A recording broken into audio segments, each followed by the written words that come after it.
आप आए, बहुत अच्छा, धन्यवाद आपका बहुत बहुत। और आपका तो मतलब प्रॉब्लम रहता ही है हमेशा सिग्नल के अंदर, कभी किसी में, और फोन आपका खराब है, आपने बता ही दिया, तो सर काबिले तारीफ है। आसिम के साथ बहुत सारी दिक्कतें हैं सर। आसिम को ठीक होना पड़ेगा, मुझे लग रहा है इसको वापस बुलाना पड़ेगा बंगाल से। 100%। ये बहुत ज्यादा दिक्कत में आ चुका है, मतलब हर चीज में प्रॉब्लम है भाई के साथ। भैया आशिम, आप जल्दी आ जाएं दिल्ली, इससे पहले कि कलकत्ता की हवा में आप मसरूफ हो जाएं। हाँ आप आ जाइए। Sure sure sure. ठीक है, चलिए पहले लेट्स अभी ये देखिए, हम लोग रेशियो एनालिसिस कर रहे हैं इतने दिनों से, और जो आरबीआई का जो जो कामत कमेटी की रिपोर्ट आई है वो भी रेशियो एनालिसिस पे ही है। तो importance of ratio analysis is so much there. उसमें कुछ कमियां होंगी, सही होगा, गलत होगा, जो भी होगा। So either we can cover that circular today also, or maybe we can have a separate class for that. What do you guys suggest? कोई कुछ बोल अगर ही नहीं रहा। अगर अगर कोई इम्पोर्टेंट अगर टॉपिक नहीं है तो करके नक्की करते हैं भैया। टाइम मिलता है तो Hello? कर देते हैं। Am I there? Yes Can sir. hear me? Yes sir, you are audible. Hello? हाँ sir, you are audible sir. Hello. तो मेरे को आवाज किसी का आ नहीं रहा था। हाँ जी। Sir, you are audible. Sir, am I audible to you?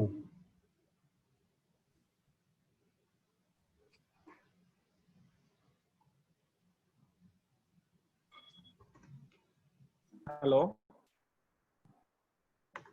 Yes sir. अभी मेरा आवाज आ रहा है क्या? Yes sir, आ रहा है। Thank you. मेरा कनेक्शन में शायद थोड़ा बहुत मिसमैच हो रहा। चलिए, रेखा मैम आज नहीं आ पाएंगी। I think she is busy, so she has messaged. So let me first announce the results quickly. So we are nearing 9:15 mark, so we should start the class also. So coming to the department-wise scores, IBC division is on the third position with 67, average score of 67. This time again result has been good, but उतना अच्छा नहीं था जितना last time था. So maybe paper was slightly tough क्योंकि मुझे expectation थोड़ा ज़्यादा हो गया होगा. So maybe because of that. Then on second position we have debt. Debt is with average score of 74.35. I think this is one of the very few occasions when debt has not been on the top. And I think because the topic was such that the valuation division is at the top with 76.25, because ज़्यादातर valuation ratios के ऊपर ही questions थे. Now coming to individual performances, so again I'll start with the people who have scored 80 and above. So on 80 we have Nidhi Gaba. Then 82 we have Anubhav. Anubhav, you are there? Anubhav? Yes, sir. Anubhav? Yes, sir. Yes, sir. I'm there. Hello. Yeah. I appreciate Anubhav. You have been doing very good consistently. Thank you, sir. Thank you. Fantastic. Thank you. Anubhav, please keep it up. Huh? Be there only. Okay, sir. Thank you. Thank you, sir. Then we have Atish. Atish on 82. Atish is there? Atish का Yes, sir. favorite subject है, so I think that may have been the reason. Atish, Thank good. you, sir. Then we have Manish Joshi. Manish, भाई किधर है?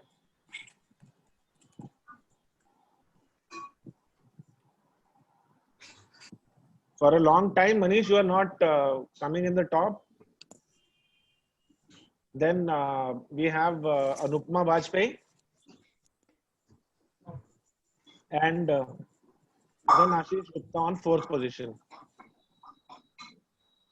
So this time on the 3rd position we have a newcomer, and the newcomer is a female. So can somebody guess?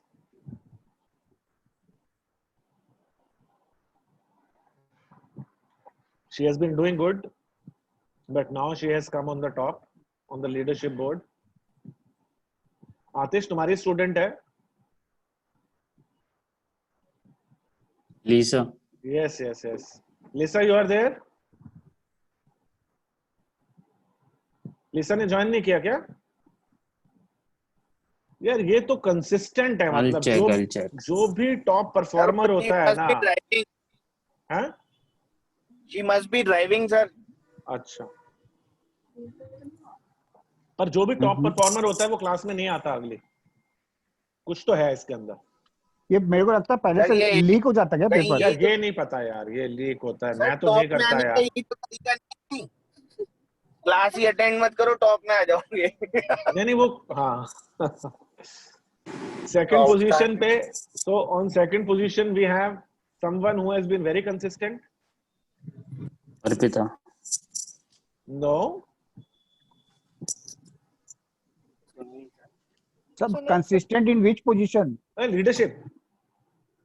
Always in leaderboard. Mostly. Male, female? Male. Sunil sir. Yes. Sunil ji.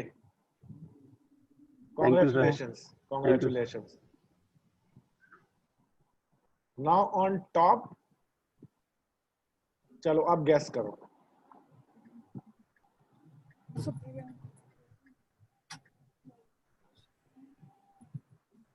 Department.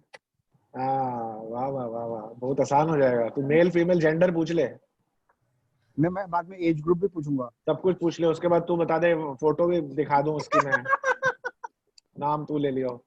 Female है। Female है? हाँ। देखा ma'am. देखा ma'am ने exam नहीं दिया इस बार, I think वो आज आई भी नहीं तो आई वुड हैव आस्क्ड कि why she did not give the exam. Some reason must be there. Rajendra. हाँ राजेंद्र नहीं है। अभी थोड़ी देर पहले किसी ने सेकंड पोजीशन के लिए नाम लिया था, तो nobody is expecting her to be on the top position. Arpita? Either, हाँ? Yes, Arpita. Arpita, congratulations. Congratulations, Arpita. Thank you sir. Congratulations Arpita. She is doing very well, मतलब हर बार अच्छा ही करती है। इस बार कुछ ज्यादा ही अच्छा कर गई। इस बार कुछ ज्यादा अच्छा कर गई। तो होपफुली तो भैया मार्क्स तो बता दो, ये तीनों जन का कितना मार्क्स? सॉरी। तो थर्ड पोजीशन पे लिसा, एक मिनट यार, ये तो गड़बड़ हो गया यार। लिसा और सुनील जी के मार्क्स तो दोनों के सेम है, 87। ऐसे भैया ऐसे मत करो भैया, मतलब देखो मेरे पास देखो बना हुआ रिजल्ट, मतलब बाद में आदमी लोग ना रीचेक के लिए देंगे। दे दो कोई बात नहीं मैं बता देता हूँ, ठीक है, डन है। तो ओके, तो थर्ड पोजीशन पे ठीक कर देता हूँ। थर्ड पोजीशन पे फिर आशीष गुप्ता आ गया। सॉरी ये गलत लिखा है। Anyways, Lisa Jain is on 85, she is on third position with 85, and Sunil Gupta ji is on second position 87। सब ठीक है, सॉरी मेरे पढ़ने में गलती हो गई। और टॉप पे Arpita with 88 upon 100। Yes, this is upon 100, always upon 100. Now, let us start today's class. Just a sec.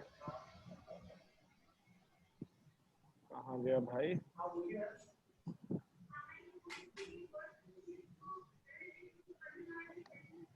भैया सुनील भैया को एक बार पार्टी देनी होगी, वो हर बार फर्स्ट या सेकंड या थर्ड। हाँ, इसके ऊपर भी कुछ करते हैं यार, अभी इसके ऊपर करेंगे कुछ यार। हाँ, we'll do something यार, है ना? You can see the slides? Yes sir. Okay. अच्छा, पहले एक ना इंटरेस्टिंग क्वेश्चन पूछा था मैंने मतलब मुझे लगा था कि वो इंटरेस्टिंग क्वेश्चन है और मुझे अभी भी लगता है कि वो इंटरेस्टिंग क्वेश्चन है, और बहुत सारे लोगों ने सही जवाब नहीं दिया था। वो क्वेश्चन मैं एक बार डिस्कस करना चाह रहा था ताकि सबकी क्लैरिटी हो जाए उसके ऊपर।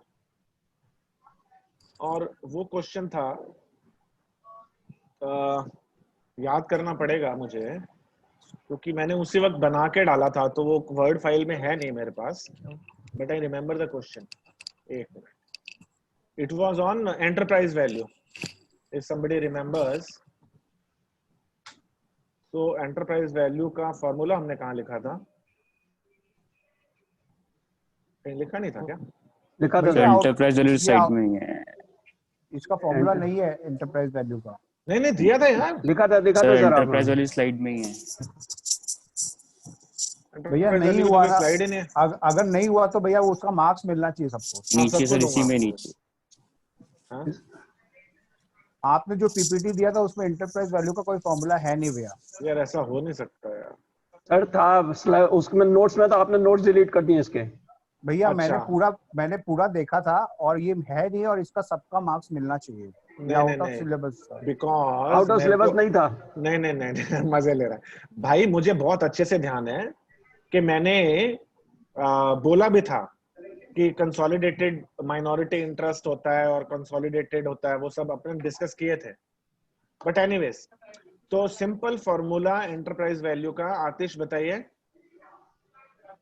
So market cap of the share of the equity share plus the debt part, the long-term loans on the debentures plus the minority interest less the cash and cash equivalent as on the rate. ठीक, बस इसमें preferred share capital भी you can add, right? हाँ, plus preferred share capital. Anyways, तो अपन simple लेते हैं। जो मैंने क्वेश्चन पूछा था वो बहुत सिंपल था। उसमें सीधा सा क्वेश्चन था, equity plus debt minus cash, यही फॉर्मूला लगना था उसमें। और क्वेश्चन मेरा ये था कि एक कंपनी का मार्केट कैप जो, सॉरी, एक कंपनी का एंटरप्राइज वैल्यू जो है वो मान लो 1000 करोड़ है और उसमें 200 करोड़ का इक्विटी इन्फ्यूजन हो गया, तो उसका एंटरप्राइज वैल्यू क्या होगा? This was the question which I same thought. रहेगा। कौन बोला? अर्पिता। टॉपर है ना तो इसलिए। तो अब बता सेम क्यों रहेगा? सर मेरी इक्विटी शेयर कैपिटल 200 रुपीज से बढ़ रही है और मेरा कैश नहीं बढ़ रहा। दोनों side asset and liability matches. सही। अब उसी से मिलता जुलता दूसरा, ये क्लियर है सबको? और उसी से मिलता जुलता क्वेश्चन ये था कि अगर मान लो एक कंपनी का एंटरप्राइज वैल्यू 500 करोड़ है, 1000 करोड़ ही चलता है, 1000 करोड़ है। भैया इसमें थोड़ा सा मैं इंटरप्ट करूंगा। प्लीज इक्विटी मेरा करिए। 200, अगर इक्विटी मेरा 200 करोड़ से बढ़ गया है, हाँ, तो हाउ वी कैन से कि कैश ही बढ़ेगा 200 करोड़ से? इक्विटी इन्फ्यूजन हुआ ना, बोला तो अरे है। इक्विटी इन्फ्यूजन हुआ तो इक्विटी का तो इंड्यूस कुछ भी हो सकता है। हाँ, होने दे। तो आप बोल रहे हो कि इक्विटी इन्फ्यूजन हुआ और कैश भी आपका बढ़ गया और कोई नलिफाइड इफेक्ट है। करेक्ट है, एंटरप्राइज वैल्यू पे नलिफाइड इफेक्ट है एज ऑन डेट। यस, मैं बोल रहा इक्विटी जब इन्फ्यूज हुआ वो फिक्स एसेट में भी काम में आ सकता है। नहीं सुदर्शन, आप कंफ्यूज नहीं करिए। उसका इन्वेस्टमेंट क्या हुआ क्या नहीं हुआ वो तो मैंने बताया ही नहीं ना आपको। तो मैं तो बात की बात है ना। आपने माना कि करंट एसेट में हुआ, मैं माना फिक्स एसेट में हुआ। फिक्स एसेट में हुआ नहीं, कोई करंट एसेट में नहीं हुआ। अरे भाई सुदर्शन, 2 मिनट सबर करो। क्वेश्चन बहुत सिंपल था और क्लियर था कि एक कंपनी का 1000 करोड़ का मार्केट क्या, सॉरी, एंटरप्राइज वैल्यू है और 100 करोड़ का इक्विटी इन्फ्यूजन हो गया। बस उसी पॉइंट पे तुमने बताना है क्या एंटरप्राइज मैं वैल्यू बोल रहा है। हूँ कि 100 करोड़ का जो इक्विटी इन्फ्यूजन हुआ वो आपका लायबिलिटी साइड में इन्फ्यूजन हुआ। अब एसेट साइड में क्या उसका ट्रीटमेंट होता है उसके ऊपर ही तो। भैया बैलेंस में, बैंक बैलेंस में पैसा आता है, उसके बाद जब यूटिलाइज होता है, मैंने कोई यूटिलाइजेशन आपको दिया नहीं, तो इसलिए तो वो तो एम्बिग्युइटी था ना। नहीं, sorry, there is no ambiguity. I don't think there is any ambiguity in that. जो मैंने आपको फैक्ट्स दिया आप उसी के बारे में बात कर सकते हैं, आप एज्यूम नहीं कर सकते। अगर मैं बोलता कि उसने सब्सिडरी में पैसा लगा दिया या उसने फिक्स्ड एसेट खरीद लिए, उसमें तो मैं आपको लेके ही नहीं गया उतना ज्यादा कंफ्यूजन में। तो तो सिंपल क्वेश्चन पूछा आपसे, ठीक है? ठीक। और इसी से मिलता जुलता क्वेश्चन ये था कि जैसे मान लीजिए 200 करोड़ का इक्विटी इन्फ्यूजन हुआ और फिर हमने 100 करोड़ का डिविडेंड पे कर दिया। तो क्या होगा एंटरप्राइज वैल्यू? 1100। तभी तो तेरे 100 मार्क्स नहीं आए। क्यों सर? और कोई बताएगा?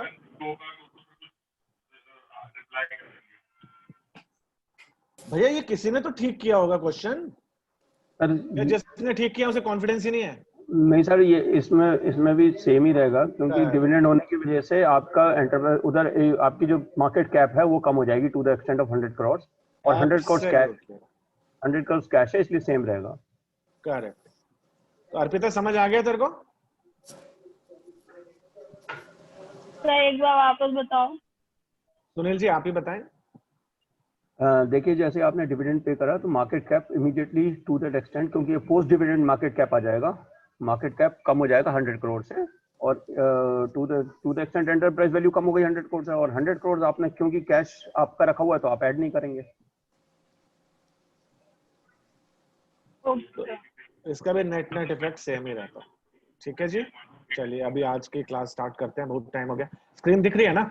जी सर, लेकिन अभी तो आप दिख रहे हैं सर स्क्रीन। नहीं, मैंने शेयर स्क्रीन किया हुआ है। क्यों नहीं दिख रहा? हाँ दिख रहा है भैया। ओके, हाँ ठीक है सर। तो आज हम कर रहे हैं एक्टिविटी रेशियोज या टर्नओवर रेशियोज। तो एक्टिविटी रेशियो और turnover ratio, as the name suggests, it is basically the day-to-day activity that is happening in the company. So we are more concerned with that, how the operations are being done. So very first ratio is inventory turnover ratios. It is based on cost of goods sold, not on sales, although the name is turnover. So basically turnover means how many times it is rolled over. So it is a measure of number of time inventory is sold or used in a time period, particularly. Generally we take that as year. So inventory turnover ratio होगा cost of goods sold upon average inventory. तो अगर किसी company का cost of goods sold मान लीजिए 100 है, 120 मान लेते हैं, और उसके एवरेज इन्वेंट्री मान लीजिए 10 है, तो इसका मतलब है कि इन्वेंट्री टर्नओवर रेशियो 12 है। यानी कि अगर, और मैं चाहूँ तो उसको नंबर ऑफ मंथ्स में भी आई कैन से के इतने नंबर ऑफ मंथ्स का मेरा स्टॉक है। तो इस पर्टिकुलर केस में कितने नंबर ऑफ मंथ्स का स्टॉक होगा मेरा? सपोज कॉस्ट बैकग्राउंड बहुत डिस्टर्ब हो रहा है भैया।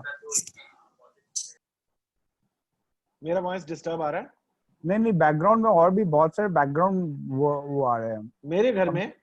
नहीं, और दूसरी तरफ से। अच्छा, सबको म्यूट कर दीजिए प्लीज। लोकेश यार वो तेरे को भी म्यूट कर देगा यार। हाँ तो मेरा काम आसान हो जाएगा। सुदर्शन, हाँ बताइए। Cost of good sold is 120। मेरा ना एक कॉल आ रहा है, मैं क्वेश्चन दे रहा हूँ, आप आंसर करिएगा। Cost of good sold is 120, inventory is 10। How many months inventory is there? 12। Hello, हाँ जी।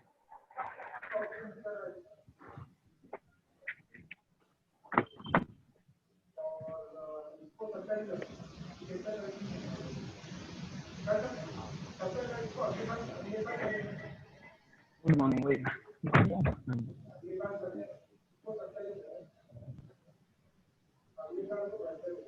भैया सुधीर चांदी जी की समय वो चल रही है प्रॉक्सी।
कोई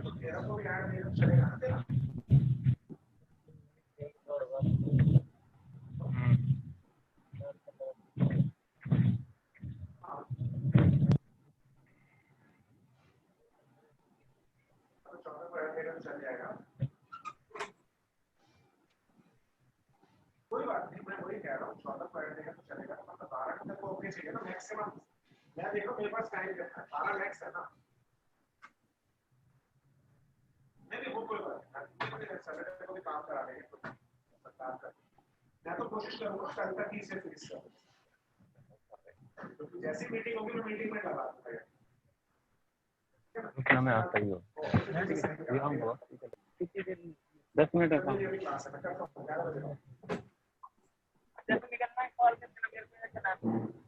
ठीक है, अगर मेरे को मिस कॉल कर दो, मेरा नंबर है ना मेरे पास। हेलो, सॉरी गाइस, बताना मेरा 9953 9। एक मिनट नोट नहीं किया मैंने। 9953। हेलो, हाँ भैया। हाँ तो कहाँ था मैं? सर इन्वेंट्री टर्नओवर में आपने एवरेज इन्वेंट्री मंथ्स पूछा था with 120 is the sale and 10 is the average inventory. Yes yes yes, Sudarshan wants to give me answer. भैया 10 12 sorry sir 1 month. Yes 1 month Sudarshan. 12 is number of times. 12 is number of times and in months it is 1 month inventory. तो यही concept clear करने के लिए मैंने एक question पूछा था। Inventory turnover ratio is generally expressed in 2 ways. One is number of times, जिसका फॉर्मूला लिखा हुआ है, and the other is number of months, number of days, anything. तो अगर अब नंबर ऑफ मंथ्स करना होगा तो इस फॉर्मूला में क्या चेंज करेंगे सुनील जी आप? सर मल्टीप्लाई बाय 12 कर देंगे, वो डिवाइड बाय 12 कर देंगे। करेक्ट, डिवाइड बाय 12 कर मंथ। मगर भैया 12 कर दीजिए, एवरेज इन्वेंटरी को ऊपर ले जाइए, कॉस्ट ऑफ गुड्स सोल्ड को नीचे ले आइए, मल्टीप्लाइड बाय 12 कर दीजिए, नंबर ऑफ मंथ आ जाएगा, मल्टीप्लाइड बाय 365 कर दीजिए, नंबर ऑफ डेज में भी आप निकाल सकते हैं, जैसे आप करना चाहते हैं आप कर सकते हैं। हाँ बताइए सुदर्शन जी। मेरा क्वेश्चन ये है भैया कि इन्वेंट्री टर्नओवर जब आप वर्ड यूज कर रहे हैं तो which inventory you been talking about, raw material, working in progress और फिनिश गुड्स? हाँ ठीक है, दैट्स अ गुड क्वेश्चन कि हम किस इन्वेंट्री की बात कर रहे हैं, बहुत अच्छी बात है। उस हिसाब से हमारा फॉर्मूला भी चेंज हो सकता है, दैट्स वेरी राइट। तो अगर हम रॉ मटेरियल की बात करते हैं तो हमें किस पे लेना चाहिए? Cost of consumption sir, basically cost of goods consumed.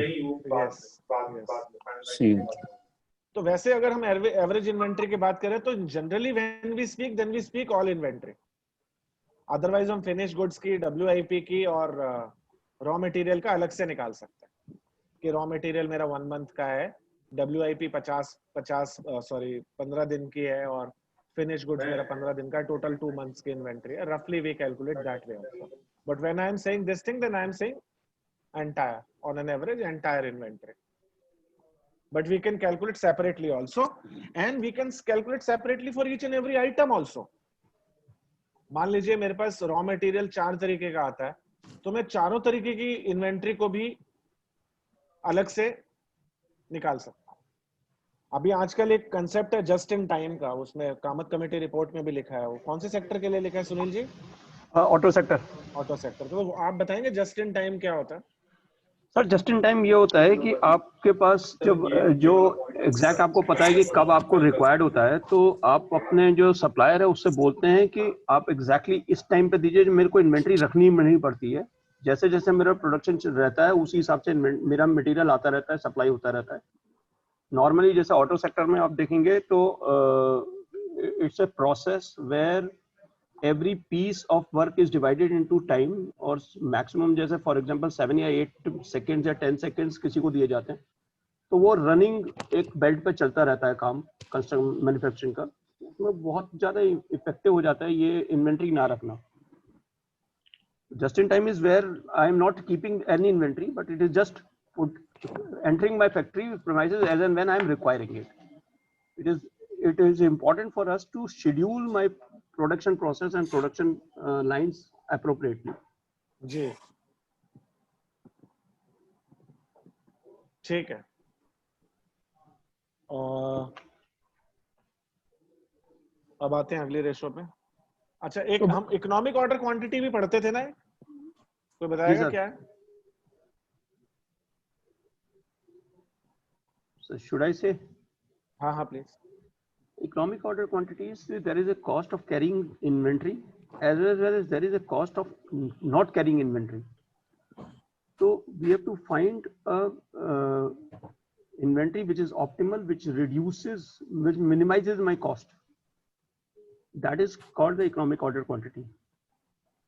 So if I don't have inventory, then I will lose production. Whereas if I have inventory, then I am actually blocking my working capital and I am paying interest or cost of the capital. And also when I am ordering in bulk, I get discount. Yeah. Right. So these are the things. So next turnover ratio is your fixed asset turnover. So this is basically tells you how much. Sir, I wanted to ask a question about the different inventories, like the finished goods, and so what will be the formula for finished goods inventory? Like that will be cost of sales divided by finished goods. Tasneem, unfortunately, I could not hear you very properly. If somebody has understood, can you please let me know what she is asking? So her voice was very was not clearly audible. Right. Can you hear me now? Hello. Hello, can you hear me now? हाँ बताइए. So what would be the formula for finished goods inventory? Like that will be cost of sales upon finished goods. So what will be the formula for finished goods, right? Yeah, so that will be cost of sales. Yes, we should take cost of sales. You are right. And for raw material, it will be cost of consumption or cost of production, like Consumption. Consumption. Okay, thank you. So fixed assets turnover ratio is your net revenue divided by fixed asset. That is how well you have been able to utilize your fixed assets to generate revenue.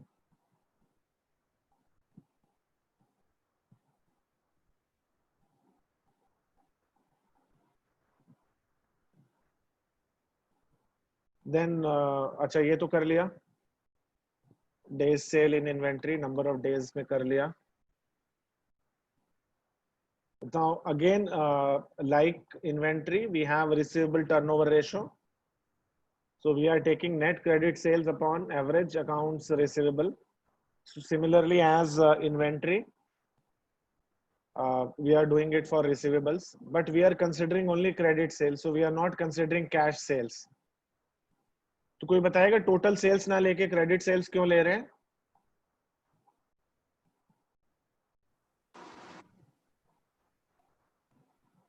Hello.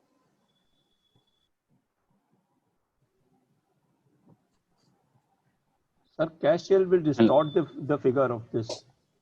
Cash sales will actually distort the figure. So, however, sir, having said that, what I am seeing that while going for assessment in banks, they are taking the total sales. Which is wrong actually. But sir, उसका reason ये होता है कि whenever they are saying कि on asset मतलब as an average they are taking because based on that they are making the assessment. Average is a very misleading concept in life. Exactly. See, if a man is, you know, his half body is in freezer and half body is in microwave oven, then on an average he is very comfortable, right? So average is a very dangerous concept unless used very judiciously. Right. So average से तो थोड़ा डरना चाहिए. Average को कोई बहुत ज़्यादा तवज्जो नहीं देनी चाहिए. तो क्रेडिट सेल्स के ऊपर निकालते हैं. सिमिलरली हम उसको नंबर ऑफ डेज में या नंबर ऑफ मंथ्स में भी निकाल सकते हैं, जैसे हमने इन्वेंट्री को निकाला है. Same way we can do that. तो ये क्वेश्चन है, जरा करिए.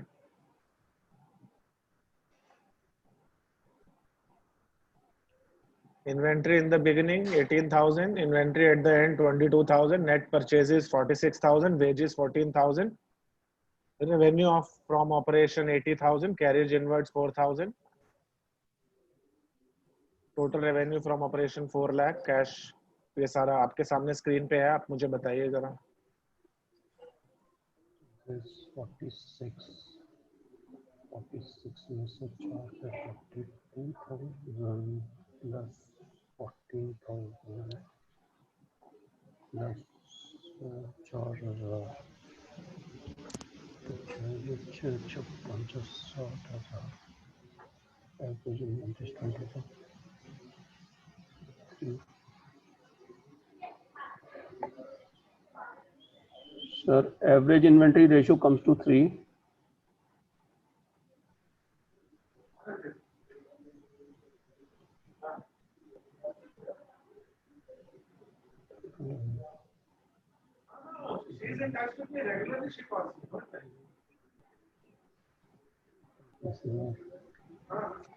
तो भैया कैलकुलेट करके इसमें 3 लाना है कैसे भी, मतलब आपका आंसर तो राइट ही होगा.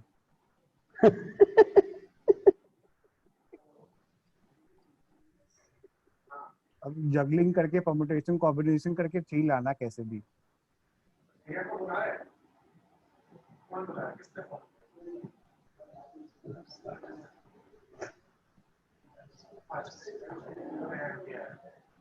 The data turnover ratio is 4. तो मतलब अब टारगेट है 3 and 4 लाना.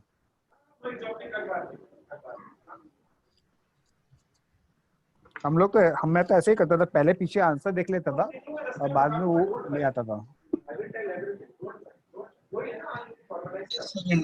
Inventory turnover is 3.2 and debtors is debtor अभी 4.4.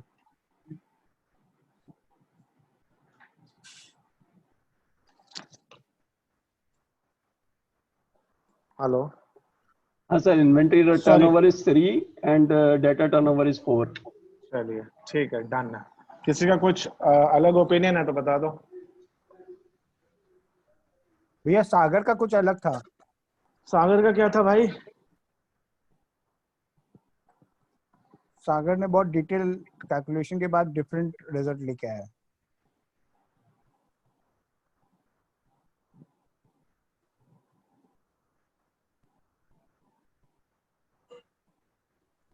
चलिए अभी अब चलते हैं, ड्यू पॉइंट आइडेंटिटी करते हैं. मेरे को ना 10 बजे क्लोज ही करना है. आई एम रियली सॉरी, आज थोड़ा फास्ट करना पड़ रहा है मुझे, but I think we can close. So due point is basically, हमने एक रेशो किया था रिटर्न ऑन इक्विटी. इसके 3 पार्ट होते हैं जो बेसिकली डिफाइन करता है कि हमारा अल्टीमेटली इन्वेस्टर को तो रिटर्न ऑन इक्विटी से मतलब है. 10 मिनट में खत्म हो रहा है क्लास. रिटर्न ऑन इक्विटी से मतलब होता है, तो रिटर्न ऑन इक्विटी के 3 पार्ट्स होते हैं. One is your net profit margin, the other is your total asset turnover ratio जो हमने कर लिया, third is your equity multiplier, financial leverage का जो इंडिकेटर है जो हमने किया था. तो इसका फॉर्मूला बहुत सिंपल है. Net profit upon sales is your net profit margin, then total asset turnover is your sales upon total assets, then your financial leverage is total asset upon total equity. So ROA is equal to net profit margin into total asset turnover into equity multiplier. और net profit margin और total asset turnover को multiply करेंगे तो हमारे पास return on assets आ जाएगा. तो return on asset multiplied by equity multiplier. This is how we calculate our return on equity. तो एक मैंने example दे रखा है, इसके बाद एक question है. तो एग्जांपल जैसे sales are 7,000, net profit is 250, total assets are 3,500, equity is 1,900. So it will be net profit upon sales into sales upon assets into assets upon equity. इसको करेंगे तो we get net profit upon sales is 3.57%, sales upon assets is 2, assets upon equity is 1.84. Multiply करें तो 13.14 is the answer. So that is the return on equity. Is it clear?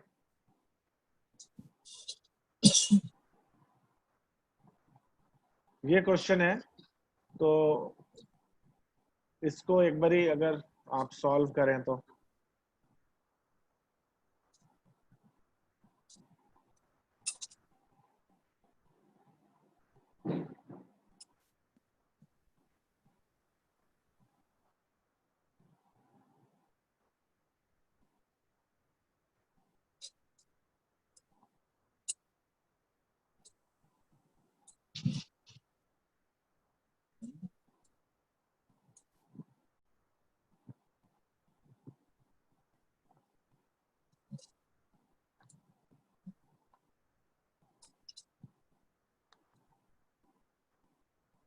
आप लोग कर रहे हैं ना?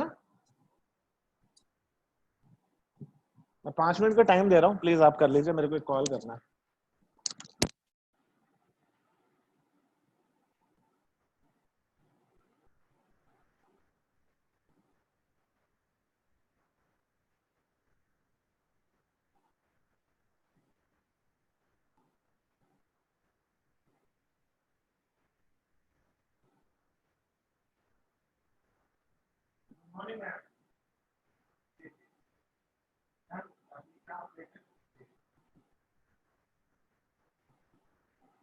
मैं कुछ खास बात हो नहीं पाई थी एक्चुअली उनसे ना, प्राइस वगैरह को लेके।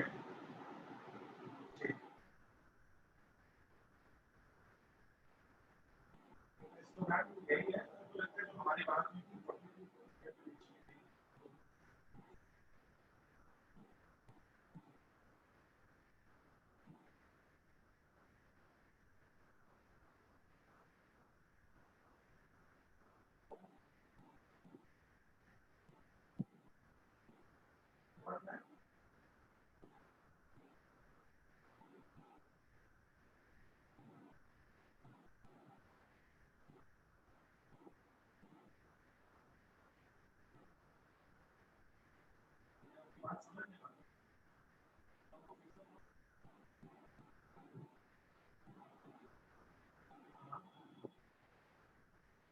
अच्छा।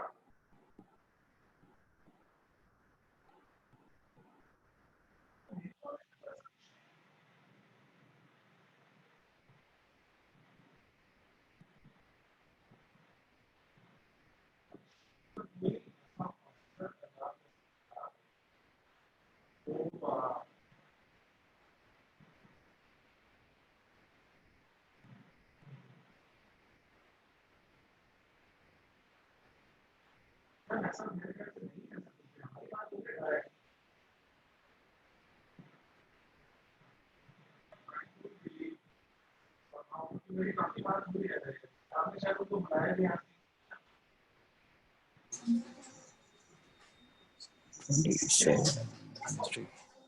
आपने तो कमिटी फॉर्म है,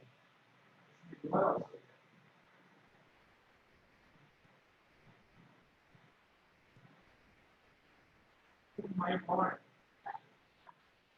serious it is. He said, quite serious. PSCL PSCL के साथ MD ने कॉल किया,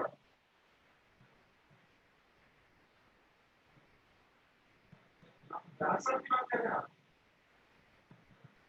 नहीं कोई नए वाले आए होंगे, मैं वो होगा, मैं कंफ्यूजन क्लियर कर देता हूँ, अभी बात करके देखिए।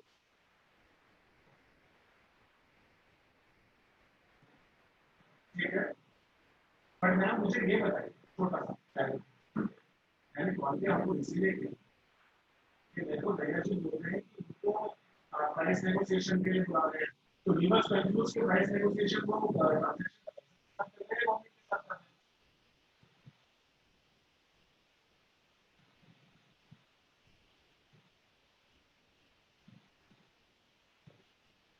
yes, yes, I was aware of that.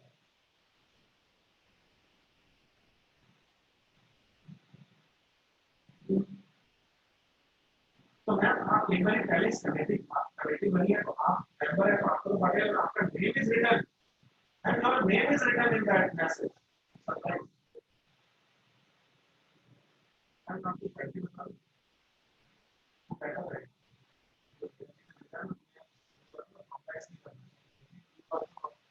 and that position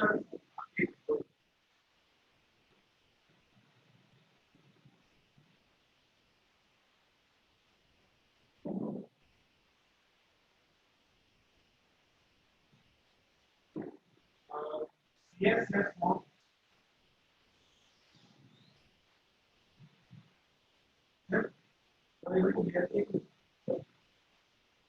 एक सेकंड तो बाकी आपके पैरामीटर्स हो जाएगा इनपुट एंड क्लास।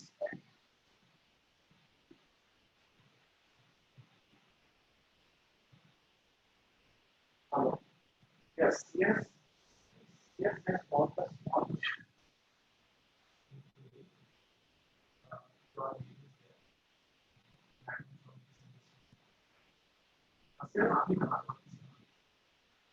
have और मुझे actually discuss on the price.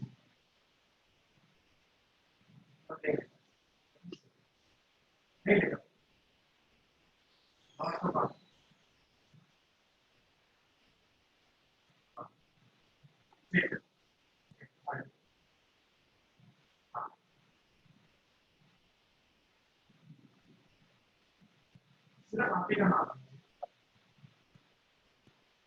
Unfortunately, I was in touch with. Sorry for that.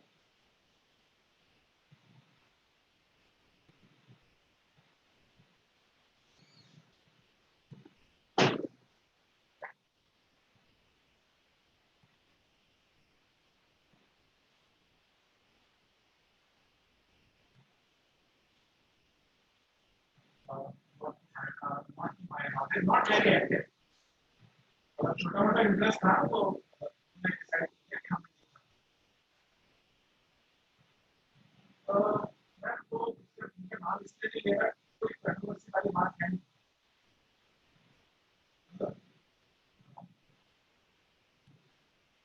no she they are awesome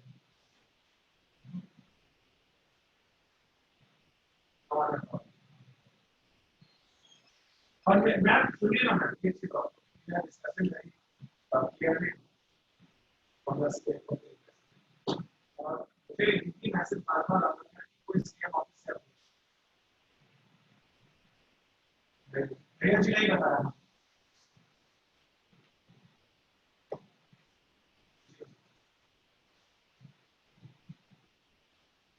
thank you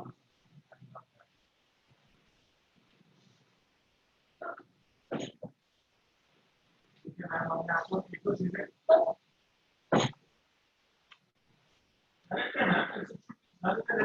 मेरे तो शॉपिंग है the client is telling me कि government direct negotiation के लिए बुला रही है मैंने कहा कमिश्नर है और कमिश्नर को नहीं पता है what is happening we are working day and night to get this transaction done now we are getting this message from the client आज मैंने उसको बोला कि आप एक रिक्वेस्ट लेटर लिख के भेजिए कि हमारा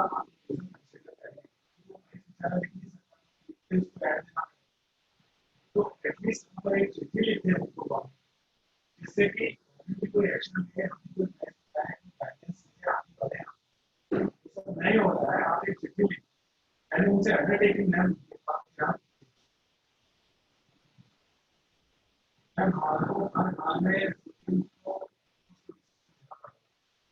ताकि वो 15 को ऐड आप पहले समझ एक दो दिन भी नहीं है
she's saying no negotiation can happen.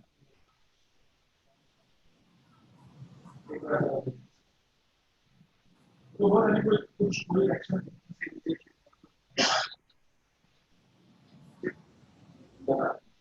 ठीक है इसको रिजॉल्व करते हैं नेक्स्ट हाँ यस यस देखो रिजॉल्व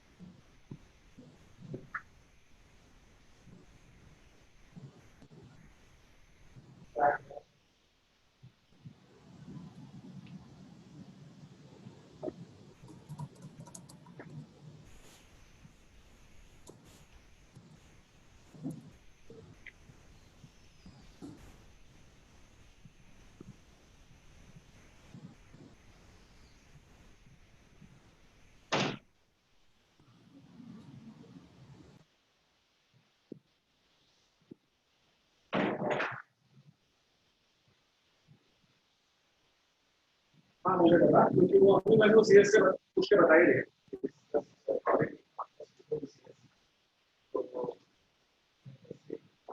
मुझे लग रहा है कि हम तो रैपर करके कुछ कर रहे हैं।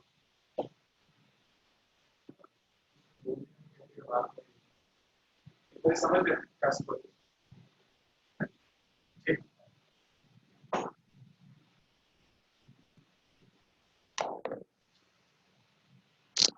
Hello hello Yes, sir.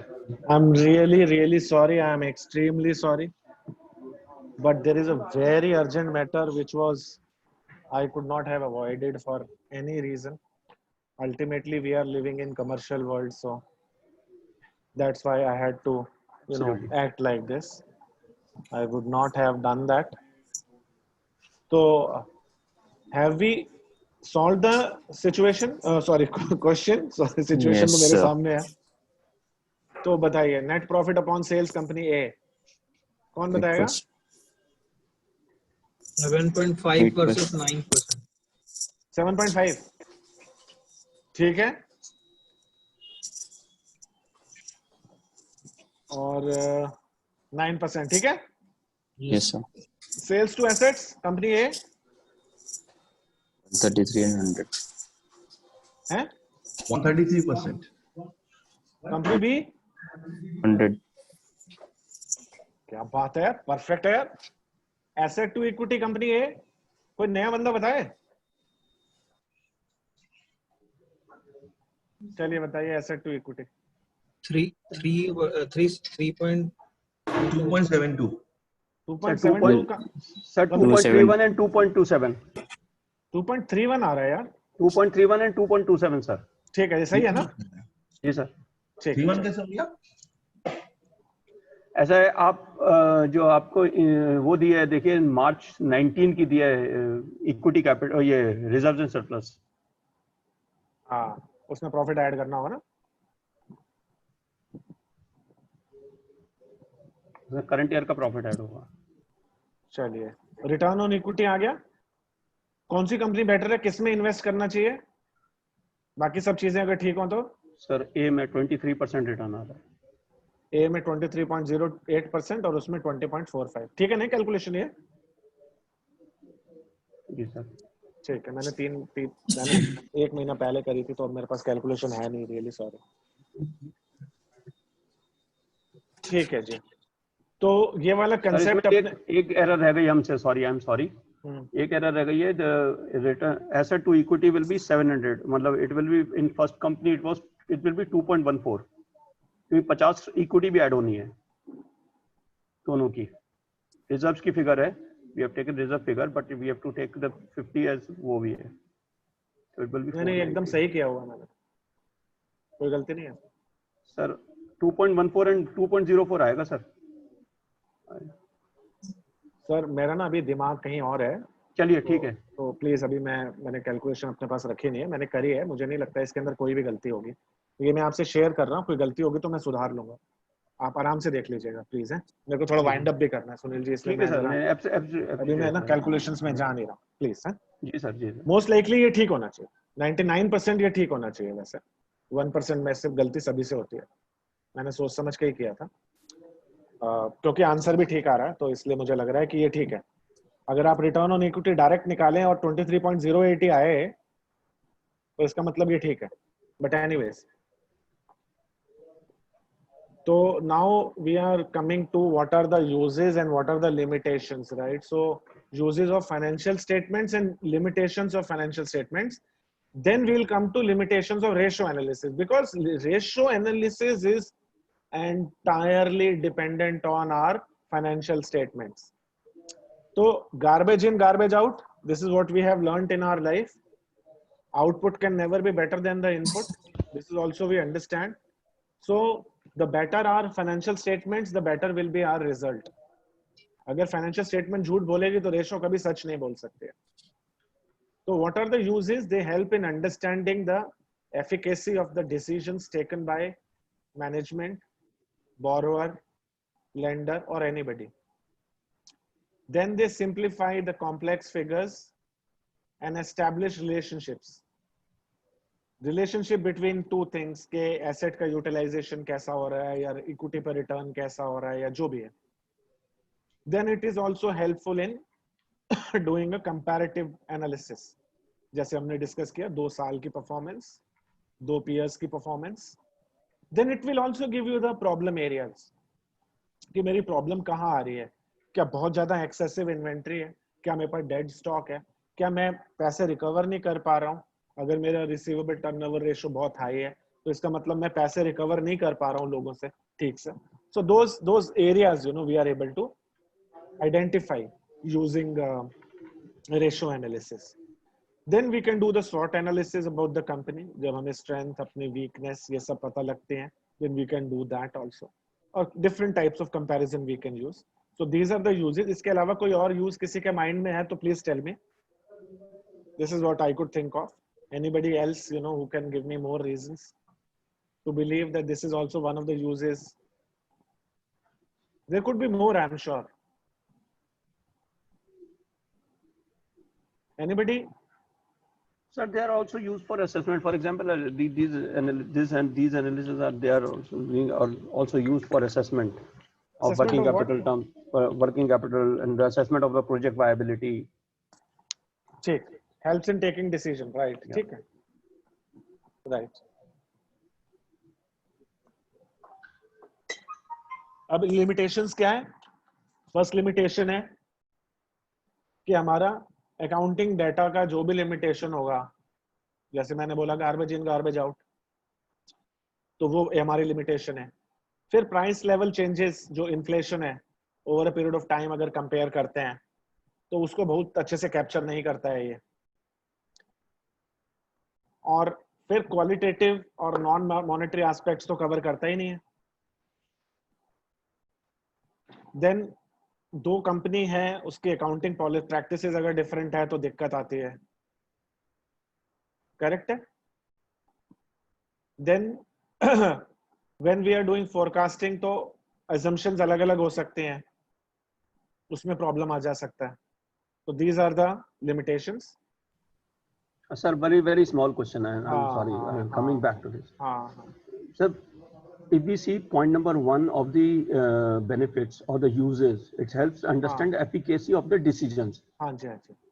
Sir, in my view, this is a qualitative aspect because the decision of a management is being understood or the efficacy is being understood through the ratio analysis. No, this is not. It is helping me in understanding that. Result तो मेरा ratio ही बताएगा ना सुनील जी.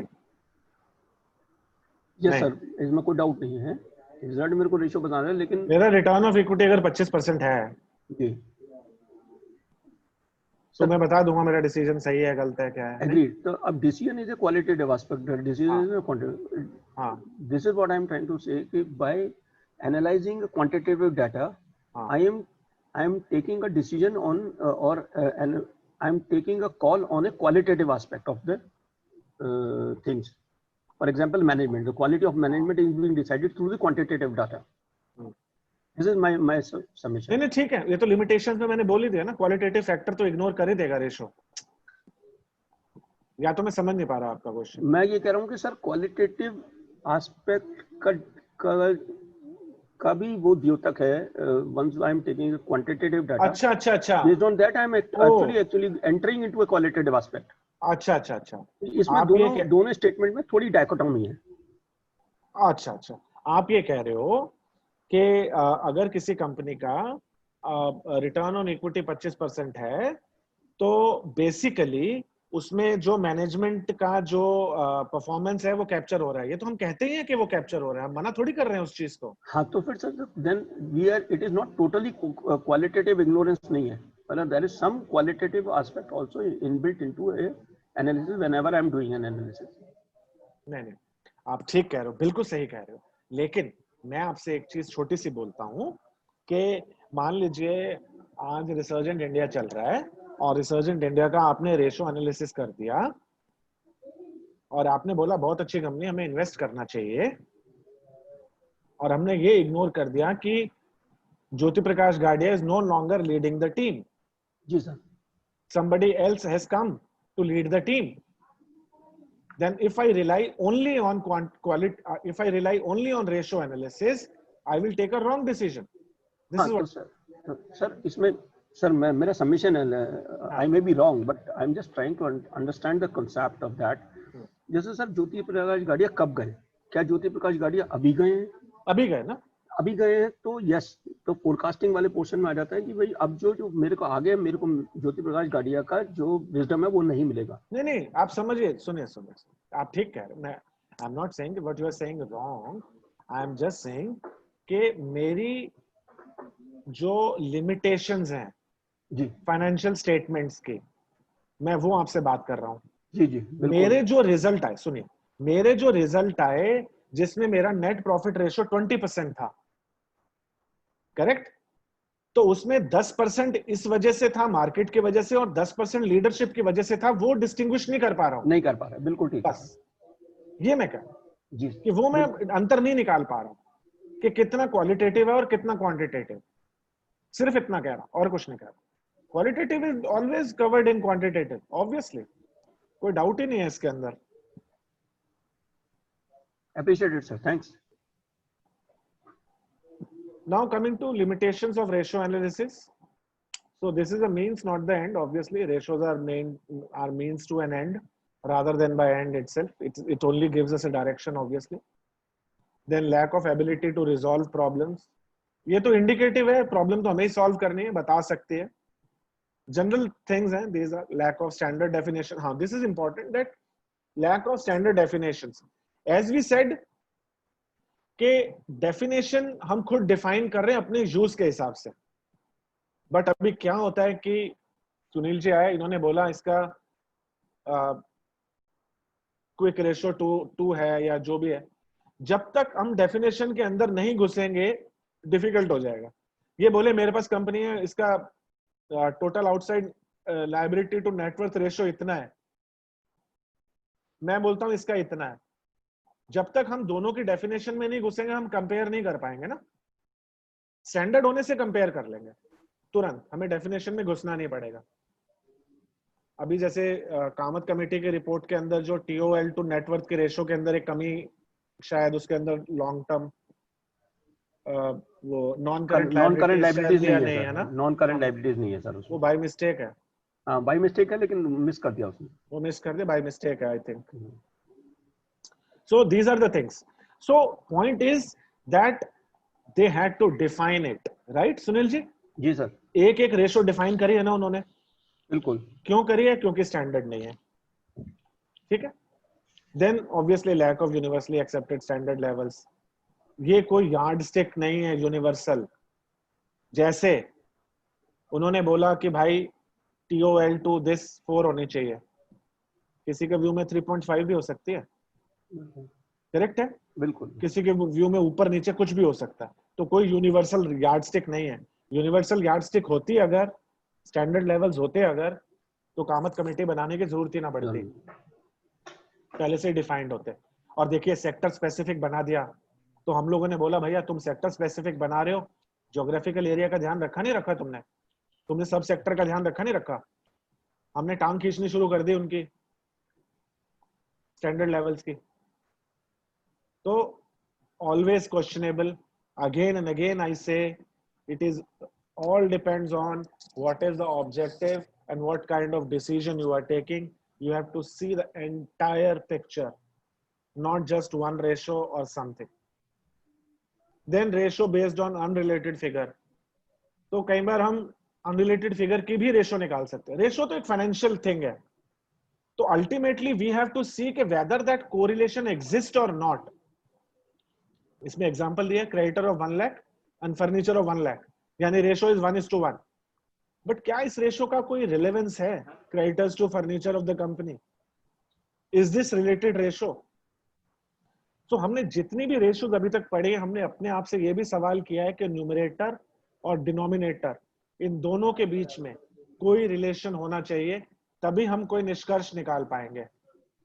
हो सकता है आप historically देखें तो आपको पता लगे कंपनी के अंदर जितने क्रेडिटर होते हैं उतना ही फर्नीचर होता है, लेकिन हम क्या ये निष्कर्ष निकाल सकते हैं कि फ्यूचर में फर्नीचर बढ़ाएंगे तो क्रेडिटर बढ़ जाएंगे? Can we do that? नहीं, we can not do that. तो वो रिलेशन भी हमें पता करना. ठीक है. Then I come to conclusion. तो activities that bring in cash, छोड़िए ऐसा कुछ खास है नहीं, कहीं से मैंने कॉपी पेस्ट किया है ये. Activities that bring in cash are called sources of cash. Activities that involve spending is uses of cash. वाह क्या बात है, बड़ी अंग्रेजी है. Cash flow statement summarizes sources and uses of cash. Financial ratios are grouped under 5 main categories. This is what we have done. Yeah. Liquidity, capital structure, leverage जो भी है, solvency, valuation, industry, profitability, turnover, activity, जो भी है उसके 2-3 नाम है. Then ratios are more useful when compared to a benchmark. Then problems can arise using financial statement, क्योंकि वो limitations हमने कर लिया. So this is what it is. Any questions? Anybody having? I know I had to rush the session. Today's session was not good because some important thing was also going on together with this session. I think I was not able to do justice with today's session. I guess my mind was also somewhere else. I'm really, my sincere apologies for that. But I hope still I'll share the presentation. You guys are all, more learned than me. So I hope I could make some sense despite having these different things going on. किसी का कोई question है तो पूछ लीजिए. Chats में क्या क्या लिखा है मैंने पढ़ा नहीं है. कुछ है क्या मेरे लिए? अच्छा, आंसर्स थे. I am really sorry. I wanted this to be a good session, but उतना इंटरैक्टिव मैं कर नहीं पाया अपने लिए. So, any questions? Anybody having any questions? Sir, thank you very much. I'll have to leave again. No. Everybody is leaving now. Thank you so much. Thank you, sir. And congratulations for people. Oh, 10 question कौन देगा? Time कम है. इस बार time कम है. Time कम है. आज Thursday है.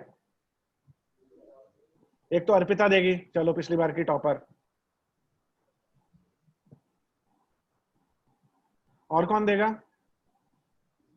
सुनील जी 5 minute में आप रिजॉल्व कर दीजिए ना, फटाफट नाम देके आप हेल्प कर दीजिए प्लीज. सर अर्पिता से लेते हैं इस बार. अनुभव एक अनुभव. ठीक है सर. अर्पिता एंड अनुभव. और you have to mail me 10 questions with answers. और दिनेश जी हैं, दिनेश जी से बोलेंगे कुछ 10 क्वेश्चन देंगे. आप दिनेश जी को बोल दीजिएगा प्लीज, अगर वो नहीं है तो आप हैं सर, हैं, ही इज देयर. अच्छा दिनेश जी आप प्लीज भेजिए. नीतू. ठीक है. 4 हो गए. Neetu you are there? Yes sir. Neetu आप प्लीज 10 क्वेश्चन भेजिए. श्योर. और कोलकाता ऑफिस से तो हो गया, बैंगलोर हो गया. कृतिका लेंगे सर? कृतिका को छोड़िए. अनुपमा से जयपुर ऑफिस से भी लेते हैं ना sir? Okay. Anupama you are there? Yes, sir. Anupama Vajpayee. हाँ सर. आप प्लीज 10 क्वेश्चन भेजें. हो गए सर 5. बस हो गए सर, हो गए. बाकी तो मैं अपने आप कर लूंगा सर. ठीक है. 10 के बीच से 12-13 क्वेश्चन भेजा करिए, जिससे कि जो डुप्लीकेट हो वो कट जाए, थोड़े से इजी हो जाए. ठीक है. Thank you ji. Thank you. Okay sir, thank you very much. Bye bye sir.